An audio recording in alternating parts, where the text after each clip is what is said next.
स्थानिक स्वराज्य संस्थांच्या निवडणुकीच्या अनुषंगाने सर्वच राजकीय पक्षांनी बैठकांचा सिलसिला सुरू केलेला आहे। भाजपची आज अमरावतीमध्ये पश्चिम विदर्भ बैठक आयोजित केलेली। या बैठकीला मुख्यमंत्री देवेंद्र फडणवीस, अमरावतीचे पालकमंत्री चंद्रशेखर बावनकुळे आणि तसेच भाजपचे प्रदेश अध्यक्ष हे सुद्धा या ठिकाणी या बैठकीला हजेरी राहणार आहे। अमरावती शहराच्या बाहेर असलेलं राम मेघे कॉलेजमध्ये या ठिकाणी हे बैठक पार पडणार आहे। खरं जर पाहिलं तर यामध्ये 5 जिल्ह्याचे खासदार, आमदार, माजी आमदार, खासदार तसेच पदाधिकारी या बैठकीला उपस्थित राहणार आहे आणि मुख्यमंत्री स्वतः जिल्हा वाईज यांची बैठक एक दुसऱ्या हॉलमध्ये घेणार आहे।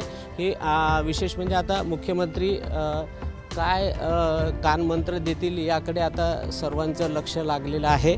परंतु एक मात्र नक्की की कार्यकर्त्यांची जी इच्छा आहे ती की स्वबळावर लढावं, आता ही कार्यकर्त्यांची इच्छा मुख्यमंत्री पूर्ण करतील का याकडे सुद्धा सर्वांचं लक्ष लागलेलं आहे।